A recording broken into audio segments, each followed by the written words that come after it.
Ubak sensar kendai haringkat bakah New Trap National Youth Front ne ke SNYF. Kilawan man pensai pejbak halol ke City dawa pisah ke kerteng kan New Trap National Liberation Council ne ke SNLC. Belapau leng bagilat patai kubor bau ubak sensar kendai ulasoi ya kata City dawa pisah. Ya kejengwan pensai jung teu nong sak kenok kalolong ha Citrik nailar aja apulai akmat kinong thok kubor haslong press club. Kat ko mo ba sensar lai thu ba jing kenok budon keti ban soi ya ka City dawa pisah kadai tang jing budon kam da manor ha kateng jung u. Ulathet keti ru da ka boong ba umdon jing dai satya bat u chairman barem ka SNLC ba Julius Darphang. Ulai thu ru ba nakalian jung u dang sen ulai ban pentip sai pulet halol ka jing sa pen but nam he kateng jung u. Nakalian hunmen jung ba sensar u ba kersan kemdai uloong ba kum ka yeng kasem ka kentai ka jing don keti bau para jung u udon bentalang daga bakentu ig bor pulet ban twet ig bor keti bat pen sitom ting ya kinong pen bot nam sneu ha ka kerteng jong ki wei pat baladon kata ka jinda wa pisah kata kerteng jong nama tengok ban bersaya pi baru di media baru we ba sampai ke video ba lese kadon syakwe galendan bagi sim susim ya ka kisim kau ya kan kita banang banala jonghi na ngamdei nongan apa pencet kata.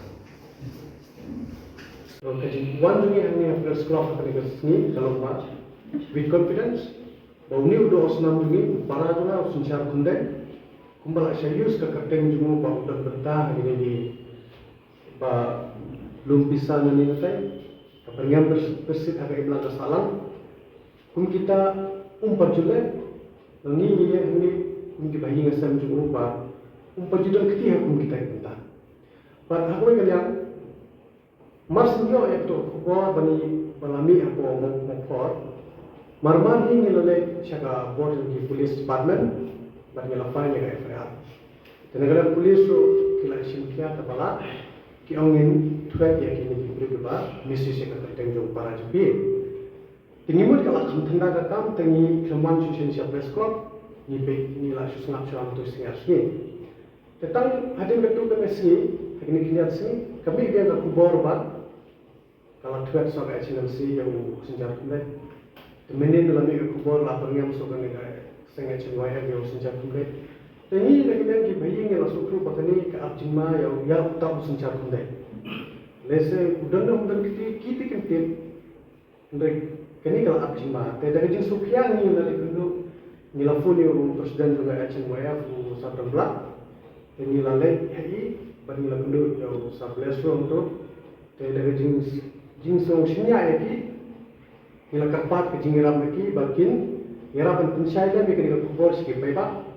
Bau ni usencar kunde datang ke jin siap misius ke keteng kejumu, batundan pentah ini kikam kibat. Pensikir pensmet bagi jingga pisah dan bilang kesalahan. Tapi kunjuru ni lagi yang dibayang idam dia jika pat yang polis department berubah, kintuat kaplo yang kini diberi kiba misius ya kekerteng pun usincat pundai. Nama apa? Kini kita ada yang bilang kesalahan berkawan rajin maru yang ingin kesalahan.